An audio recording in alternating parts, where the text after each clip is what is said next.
So can I have Albert Cheng come on?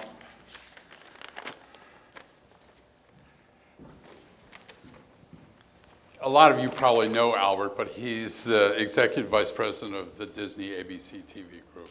And one of the things that Tracy and I thought would be really helpful is to help you see a little bit at the beginning of how a career happens and how you find your way into this industry and then get to the top of it in relatively rapid time frame. I mean, both Ernie and I have a lot of gray in our beard, and Albert doesn't seem to have any yet, so I assume he's a lot younger than us. Starting. That'll come soon. So you started out with a Bachelor of Science degree from MIT, which is not the normal degree we think of for a media executive. So tell me, what was that, and then how did you get into Harvard and get an MBA and then wend your way into the entertainment industry?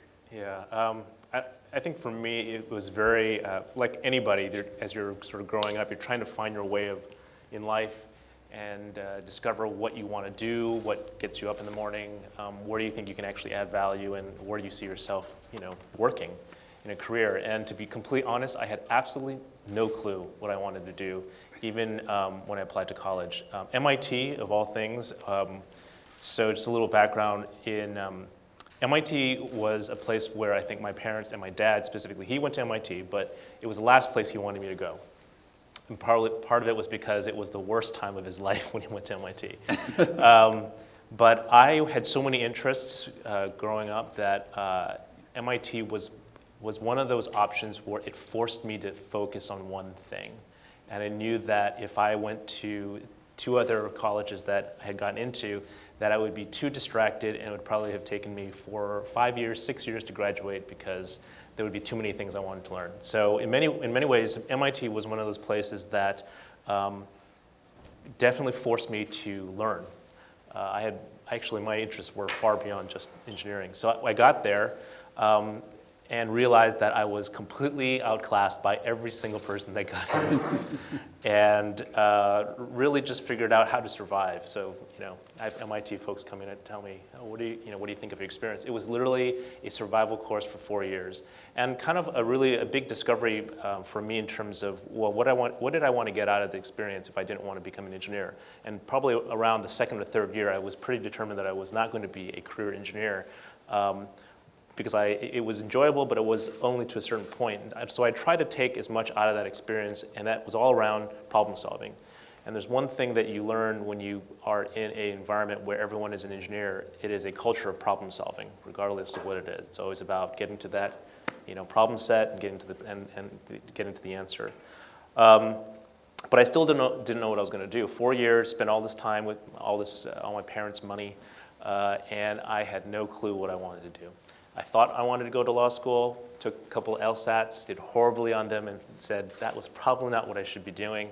And like a lot of people, I literally graduated with an engineering job. My heart was not in it, but that was the only job I could get. And I wound up working for Boeing, of all things, in the department, military airplanes, doing black lab work, where I needed to get government security clearances and to do research. All the while hating it. So I literally kept doing it. I was trying to figure out how to build cheaper fighter wing skins. So they make F-22 jets, and I was trying to figure out how to make them cheaper. Once again, problem solving. In the course of that time, I really didn't know what I was going to do. I thought I was going to go to law school, and then I thought, well, what about business school?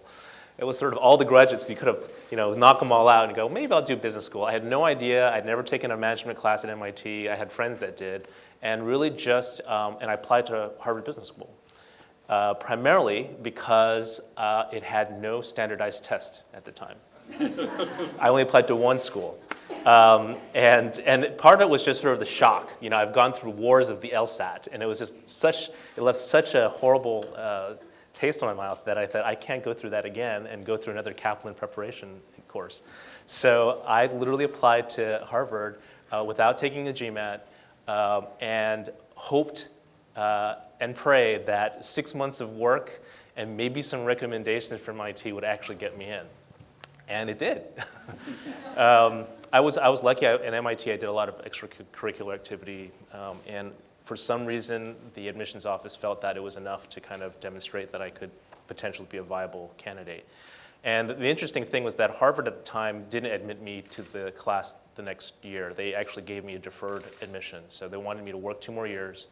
So my acceptance was conditional, so long as I didn't become a roadie for Bob Dylan over the 2 years and try to figure out how to make the most of it. And at that point in time, I really figured out that my job at Boeing was not going to be where I needed to be. I tried to find other alternative jobs, but Boeing, being a huge industrial machine, didn't know where to put me, right? So I was an engineer, and I wanted to do sales, but all their salespeople were 50-plus years old with a lot of experience that knew how to sell commercial jets, and that wasn't on a job that I could do. So I wound up going to finding a job in consulting, strategy consulting, and I applied to a lot of different places, your typical Bain, McKinsey, Boston Consulting Group, and I wound up being a last-minute replacement because I was off-cycle for an associate for Boston Consulting Group. Literally, I was interviewed, and they said, we don't have spots, but if we do, you're in, and literally I waited for a couple months, and one of their entering class members left to go to McKinsey, and so that opened a spot for me. So I wound up doing BCG. Once again, I didn't know what I was going to do. See, like 4 years of college, 1 year at Boeing, and then 2 years at BCG, and I really felt that this was a time for me to explore. There's all these different industries, and I basically took advantage of whatever I could out of each of those projects, and then eventually went to Harvard Business School. I think this is really instructive. I mean, I find when I teach undergraduates and they get, especially when they're in their senior year, they get a lot of pressure from their family to tell them what they're going to do with their life. And I said to my kids, your career is a path. It's not a direct line. And I didn't know what I wanted to do with my life when I graduated from Princeton, but I had a chance to join the circus, go work for Bob Dylan. So I thought, well, that sounds like fun. It was 1969. It was a lot of fun, So I did it. And then that led to meeting Martin Scorsese, and that led to making movies and stuff. But you don't know where you're going to go. So I want to focus on 2 things, one of which is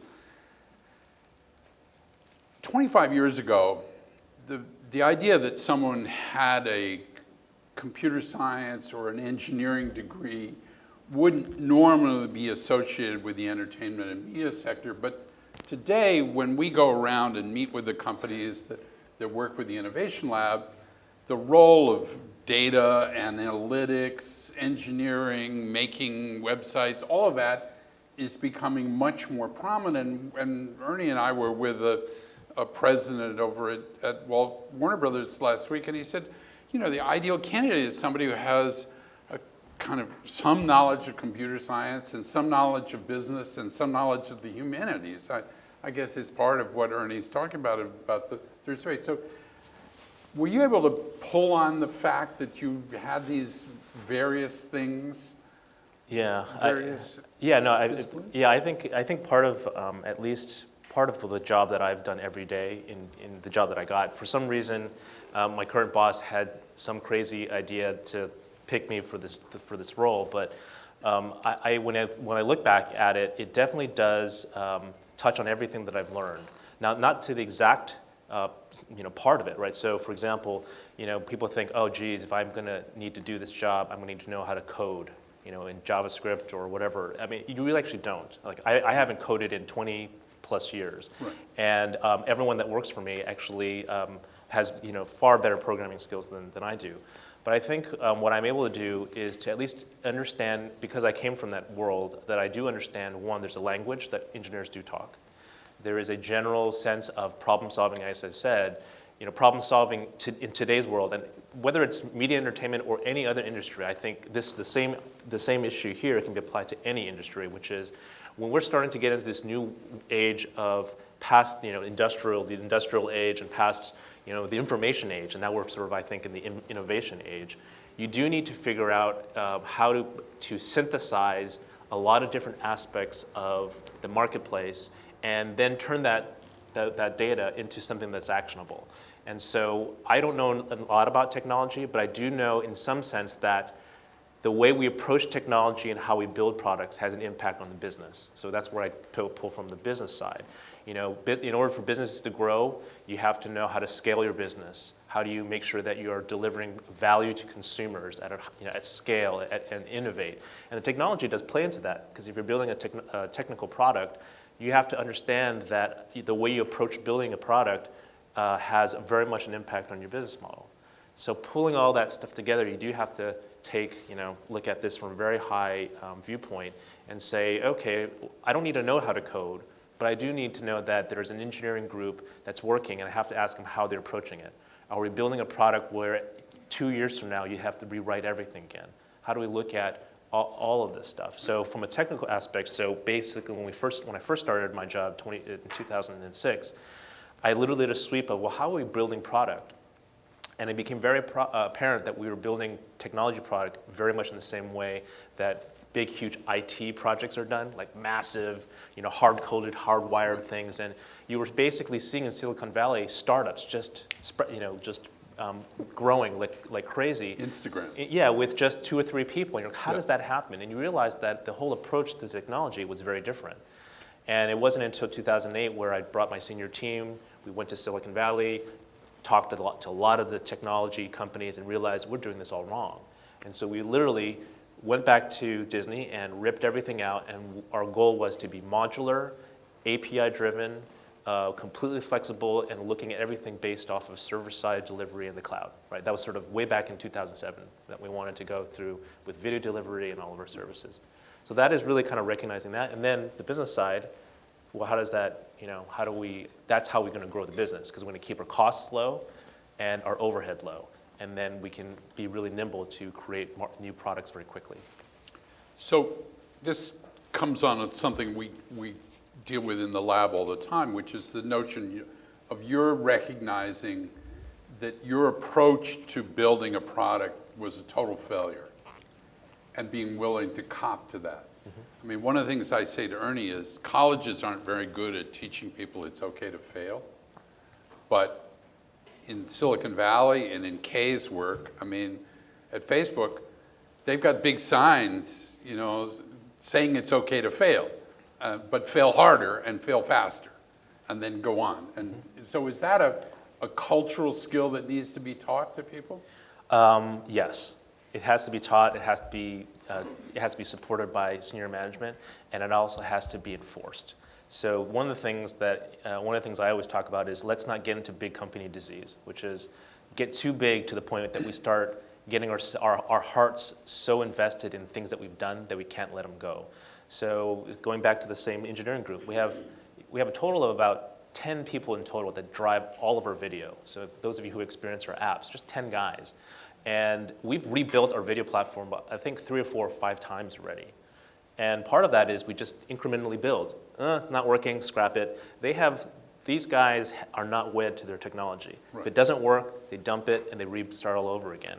And that is definitely a cultural mentality, and it needs to be supported and say, it's okay. It also does need a little bit of planning ahead, because you can't be pushed into that model. Right.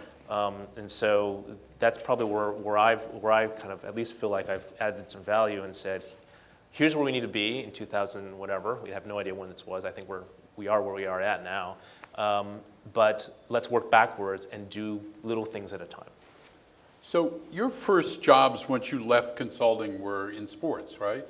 You went to Fox Sports? Fox Sports, yep. So can you talk a little bit about both the transition from consulting to being a line manager, and also a little bit about how sports became a way for people to move up in the media and entertainment sphere? Yeah. So let me talk about. So sports was good, and well, let me talk about the transition. So that was really different when you go from consulting and you're sort of giving advice about how to do things. it's very strictly based off of strategy and thoughts and recommendations. When you get down into an operating unit, then it's all about the execution. And that's part of the reason why I left strategy consulting, was because I felt that there was a certain cap of what my own learning was going to be. And I knew that when you sort of left that deck with your client, you had no idea whether it was going to be successful or not. And very quickly you realized that strategies are only successful depending on the people that execute them, right? So that's why it's really important. We talk about diversity and people who are in your teams. They are the ones who are going to make it happen. And that's the biggest learning that you get out of that. Sports, as an entree, at least for me, into digital, I think it's timing and also the actual nature of the content, is that I was at Fox Sports about the boom time of the internet.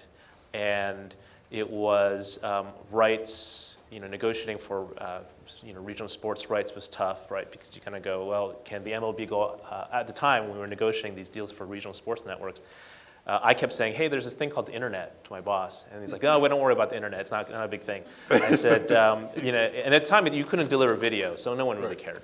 But however, what happens when they retain their internet rights and they can go around us, Fox Sportsnet? Right. Oh, don't worry about it. It's like, these are 8-year deals. I'm like, yeah, but they're 8-year deals. They're pretty long. Anything can happen. And eventually, no one knew how to value them, so we never got the internet rights. But I think that was the start of at least me saying, hey, this is important. We should be looking at this. And then also because it's a very data-driven and very very interactive type of genre, that there was all these opportunities for creating interactive television.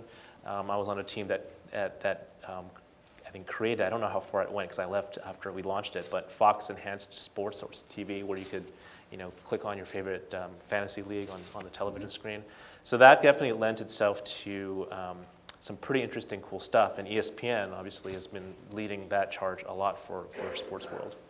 So what was the transition from Fox to ESPN like? Was it a cultural change between the culture of Fox and News Corp and the culture of Disney? Yeah, I mean, anyone who's been at either of the companies knows that it's two very different cultures. I think when I was at Fox, it was super, there were no clear lines of anything. And I think at the time, you pretty much ran around and did whatever you could to get the job done. So no one really had a job title. Mm-hmm. It was kind of energizing in the sense that it felt like a startup and you were just getting stuff done. The downside of that, it was crazy. So in terms of, at the time of my own career, I was looking for a little bit more structure, a little bit more guidance in terms of how I wanted to develop as an executive. And I wasn't going to get that at Fox because I was basically running around trying to launch stuff, and I didn't get a sense I was getting that mentorship or any of that. Then I went to Disney, which is actually, almost, I would say, just the opposite, right? It's very structured. It's not as crazy. But I appreciated it because it allowed me to systematically understand what I needed to do to develop my own skills. So it was different. And at Fox, I had to fight to get my word in, if at all. At Disney, that can happen, but at the same time, it was also an environment where if you had an idea, the management always went around the table to get everyone's points of view. There were opportunities to get in. At Fox, it's like you either had to scream the loudest or you had to, get in really aggressively just to get your ideas across.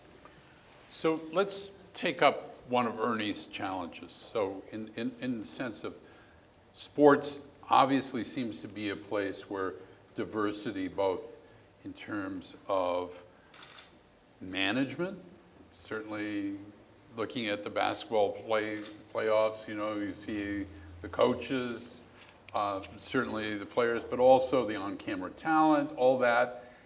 Is that permeating throughout the organization in terms of sports, in terms of diversity? Well, I'm talking in general, or I think let's just take ESPN as an example. Yeah, diversity has been always important to Walt Disney, and I would say that a lot of it is focused on sort of what's in front of the camera, right? So we have to make sure that our talent is reflecting that of the general audience. Mm-hmm. Now, the definition of what that means has often been sort of asked about what does it mean by diversity? Is it just putting a person of color in that spot, or is it really being authentic to the character and the situation that they're in? That debate happens back and forth, right? So colorblind casting is one thing, but telling stories about people of ethnic backgrounds is is a different thing. But regardless, at least that conversation is happening, which I think is the important thing. It is important. I think we have a lot more to do. And we don't have the infrastructure at our companies to do it well. But I do think that's one of those things that, at least from our standpoint, we're working on. And I, for one, have definitely tried to push for a better way of improving that situation. So ESPN is obviously the most successful cable network in the world, right? To what do you owe that? I mean, what is unique about that network and a sports network that makes it so successful? I would say, going back to the three aspects that we look at in terms of, and it's not necessarily engineering, but the common thread, I think, of success has been a high degree of focus on your end consumer, right? If you look at the mission of ESPN, it's about serving the fan. And then, okay, if we're going to serve the fan, and in our case, Disney, our Disney consumer, how are we going to solve that problem to serve it at the highest value possible? So it means investing in creative, which is obviously the most important thing. And then how do we do that in a business-like way where we can do it most efficiently? And I think in sports, at the end, I was on the distribution team before ESPN sort of was able to secure deals, but they were able to get licensing deals from the NFL. They built a very strong portfolio of sports rights that allowed them to create that environment and serve the fan. And it's all the programming, SportsCenter. When I was at Fox Sports Net, the hardest part is figuring out how do you dethrone SportsCenter, and it was the hardest thing going into focus groups and getting the constant answer was, so we have Fox Sports and all the games, and what do you do after you watch the game? Oh, we just turn to SportsCenter. And you're like, oh, not Fox National News or Sports News or whatever it was. It was disheartening. But ESPN built a brand that was literally insurmountable because they invested in the creative to be able to speak to the fan in the way that they wanted to hear their sports. So obviously also, I mean, sports seems to be the one thing that doesn't end up on your DVR, right? I mean, you want to watch it live, and therefore you watch the commercials because you're not going to tune away. Does your research tell you that that's a huge difference? Between sports and entertainment? Yeah. Yeah, I think, well, look, at the end, between sports and entertainment, people will have their own passions, right? And so there are different types of content that lend themselves to different formats and deliveries. So I would say news, sports, reality competition shows, the passionate fans that want them now. On entertainment product, I mean, I think you will find people who love their shows just as much, right? So, but I think what on-demand's been able to do is it's actually enabled fans to increase the amount of stuff that they can consume. Right. So they're just as passionate sports fans, and you'll find actually that people who love a certain type of show, like Scandal or Pretty Little Liars, right, that they will watch it live because there's a certain level of conversation that they don't want to get out of. So, it's hard to say if that sports, of course they want it live. I don't think anyone wants to watch a sports, a game after it's actually aired. Right. Okay, so let's talk about the whole notion of the cable bundle and the way television is changing, because part of what we do at the lab is doing kind of strategic forecasting. And there are obviously many challenges to the notion that, I mean, you, Disney, sell, how many networks do you sell? Well, probably, I don't know, I can't count, it's probably 8. That's including 4 ESPN or 4 or 5 ESPN. But Yeah, so you have 8 networks, maybe MTV, Viacom has 12, 15, 18, Discovery has 18 networks, something like that. So Cablevision is suing Viacom because they want only MTV, Comedy Central, and Nickelodeon. and they don't want those other 14 networks because they say nobody watches them. What would happen if Cablevision won that suit? Well, I think, look, at the end, everyone's going to determine what's the right, package of goods and what people are going to pay for. But are you asking, so what happens in I'm the world just of saying, a la carte? Or 5, 10 years out, Yeah. can you hold this notion that we're Disney, you got to take all 8 of our networks. We're Viacom, you have to take all 15 of our networks if you want one of them. Can you hold this thing together in a world where the students in this college get a lot of their media over the top, off of Hulu, Netflix, right. Those kind of online platforms? Yeah, I think, hey, at the end of the day, the market will force the issue, right? So I'm not sure there's one thing about sort of putting that into the courts and litigating that, but I would actually say that, every time a cable operator and a programmer gets into negotiation, there are options. So one of the things that people don't understand is that there are options to take all the services for a certain price, or you can actually take them separately, but they're also priced differently, right? So at the end, it's not like someone's coming and forcing the entire package. There are other ways that an operator can take it. Right. At the end, the people will vote. Consumers will vote on whether they want to stick with that or not. They think it's past that, and then ultimately it'll shuffle out in terms of what stays and what goes. So What I would do say is that I think with cable TV, and one thing that, look, at the end, the value of cable television programming has to equal what consumers are willing to pay for. Has it tipped over the scale? Maybe, I don't know. But at the end, people need to understand that, when you still look at the per month cable price that someone pays, it's still a pretty good value relative to any other entertainment option. Like, I just went to a movie, and I can only imagine going to a movie for a family of 4 probably costs over $100, right? Including popcorn and everything else. That's probably what you pay in 1 month for a household. So for 30 days of programming, it's a lot of programming. Right. It's a pretty good deal. Then also, if you think about, people always talk about, hey, you know what, we should just pay for only the channels that we want. What they don't understand is that every cable subscriber is a venture capitalist, right? We are now voting with our monthly programming to invest in a bundle of programming, which out of that bundle of programming, I'm hoping to get 2 or 3 really great shows I'm going to watch. That's what they think they're being charged something, but really what's happening is the pay TV model has afforded us the ability to take risks and create amazing content. We would not get The Walking Dead, Breaking Bad, any of those shows if we don't have that model today. So I'm going to open it up to the audience for questions in a minute, but I just want to ask you one other question. How do you, as Disney, view the Netflix, the Hulu's, the over-the-top? Obviously, YouTube is becoming more professional content. You guys are actually beginning to do some deals with all of these players. How do you see them? Are they competitors? Are they complementers? How do you feel about this online over-the-top world? I think we look at them as all of the above, right? They are partners. They are people who buy our product. I think anytime you have companies out there that are trying to figure out how to deliver value to consumers and package them up and monetize it, I think it's good. I think you want more of those, actually, because from Disney's standpoint, it's a company that is viewed as a content company. So the more distribution outlets you have, the better, right? Because now you have the ability to invest in library programming that can be amortized and monetized across many different providers. So it's a good thing. I think it's a little bit tough being if you're a company whose business is in distribution or delivery of these video services, and you're sort of confined to a technology.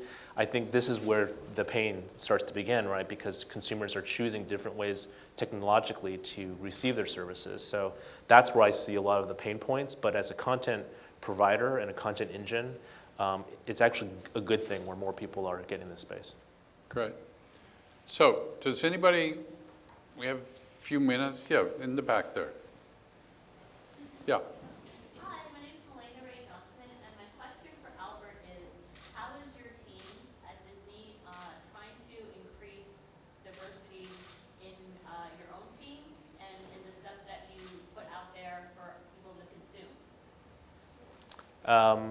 So number one, how are we doing it with our own team? I think my participation as a board member of Digital Diversity Network is one. I've always actually been a champion of diversity. Two, you can ask anyone who is on HR in my group, and they'll tell you they're tired of hearing me talk about pipeline and looking at diverse candidates. That's one. That's what we call developing the infrastructure to kind of see candidates. Part of the issue is we don't have visibility, right, into all the great people that are out there. But overall, I think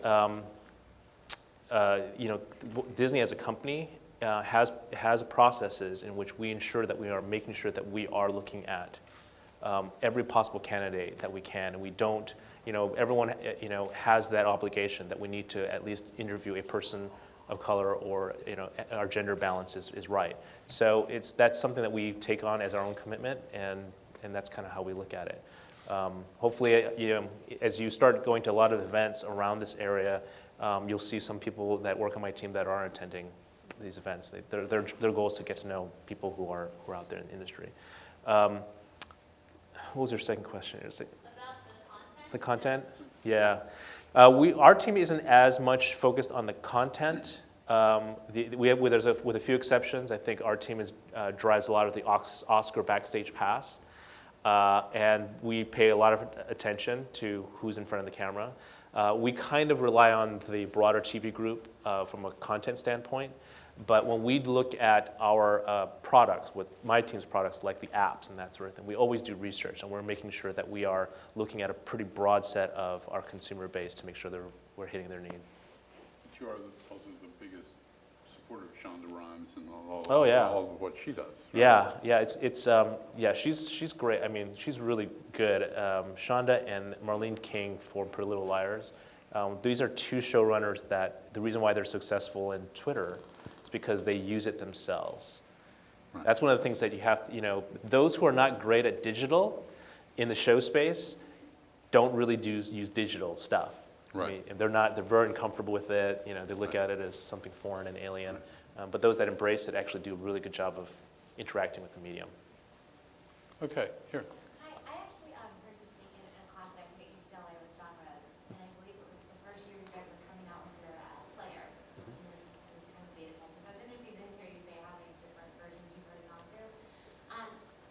Taking it a step further, now you guys are doing what is it, the Magic Band that's going to be happening? That's the parks. Yep. Okay, the parks.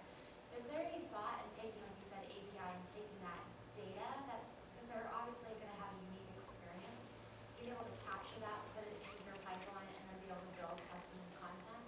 Because you have a better idea of who your audience is? Yeah, I don't know. I'm not sure. I'm not privy to the super secret stuff that happens at the parks, but those are probably really good ideas. But I mean, data.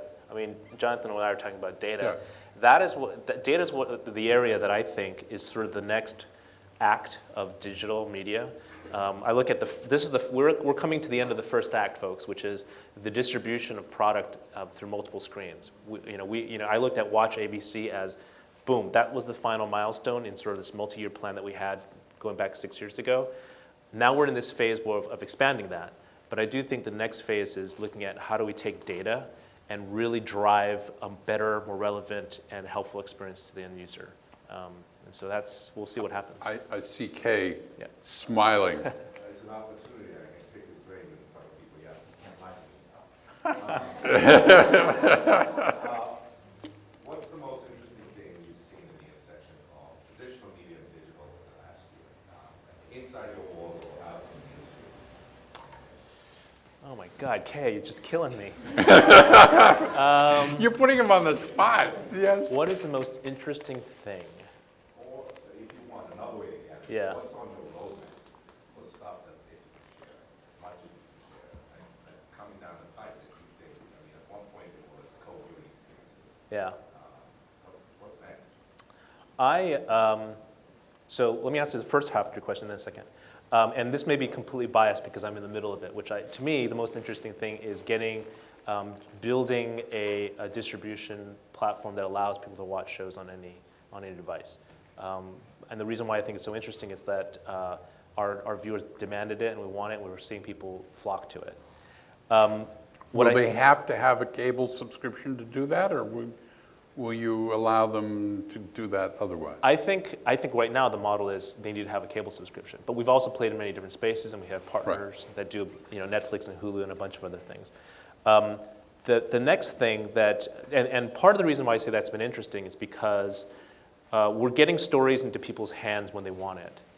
Now, the next challenging thing is I don't really think, then you start looking at all this other stuff, second screen, interactive TV, the hard part about it is that I try to keep away from the shiny, bright object and then ask the really hard question of what are we trying to solve for the end consumer? Second screen, I'm a little skeptical. People know that we've dabbled in bits and pieces, but we just haven't seen, it's worked for certain segments of the population, and they tend to be very niche segments. From a business standpoint, hard to build a business out of serving only the niches. But I do think that whatever the next big thing is we got to do a better job of helping our viewers get through the story, whatever that means. I think there's a second screen piece of it that I think could be helpful to viewers, which is I'm new to Once Upon a Time, I missed the first season and a half. How in the heck do I catch up easily in that moment of time that I'm going to sit down and figure out whether I want to watch or not? Because I go through that process of going through all the VOD stuff like, oh, too hard to get into, too hard. I literally skip, and I'm daunted by the fact that I have to watch 12 episodes to finally catch up. So there's got to be something in there from a creative standpoint idea. that we need to figure out how to make it less scary for people to jump right in. Don't know what that is. Could be data-driven. Could be new creation of short form to help people catch up. There's a lot of opportunity there. Chris Smith? I'm Chris Smith from the USC. Speak up. Can you hear me? Yeah. Yep. Great. Janice Marinelli and Mark Brandon from Disney came to my class at the end of the semester. Janice talked all about the way digital is impacting the windowing strategy at Disney. And Mark talked a lot about piracy with respect to the changing nature of the window. Do you interact with the piracy group at Disney? And in your view, how big of a challenge is piracy? Yeah, I do.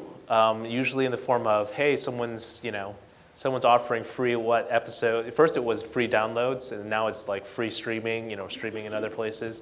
But I will say, and I don't know, this is very old data. So this is way back when we first did online streaming.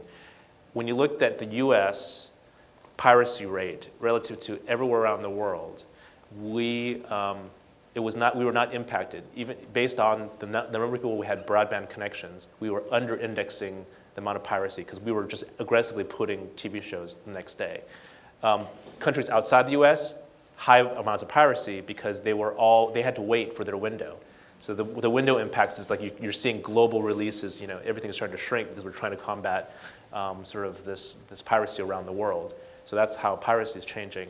I think the steps that we're taking to make content available and easy under very many different models has at least suppressed sort of mainstream adoption of piracy. So we're able to address a lot of different people with all different tastes, and you will always have piracy. It's like the hacker community just loves to figure out how to get there. So you're never going to be able to eliminate it.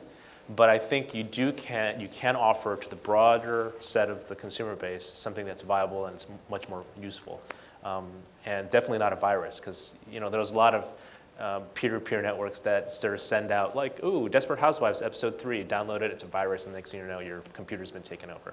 So that can happen too. So we're hopefully going to relegate those to the hacking community and give the typical consumer something really what they want. Okay, one last question.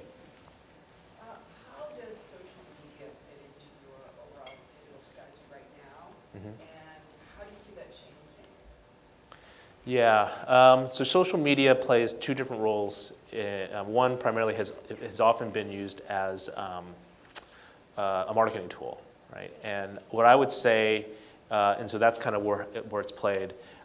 In this latest round, last couple of years, we've used social media as a content offering, right? So what are people saying? What we haven't done at all as an industry is how to use social media to help develop product and make improvements to it as well. We're not good listeners in this industry. We just like telling people what they should get. And that I think that's a big shift in, I think, media and entertainment, is that we need to start hearing our viewers a lot more. And then how do you then take that to improve your content? Now, there are showrunners out there who do a very good job. Because again, I would say that Shonda Rhimes, Marlon, people who are listening to their fan base are killing it on Twitter because they're constantly, the OMG moments. It's not a fluke. They know exactly what the story arc has to be, how many episodes it has to be to get that maximum oh my God moment, right? And then let's start it again. I mean, it's literally, they've really done a great job there. That's only happening one part of the creative community. And if you think about it and expand that to the rest of the creative community, that would be kind of interesting. Great. Okay. Well, thank you so much. It was fabulous. Yeah. Great.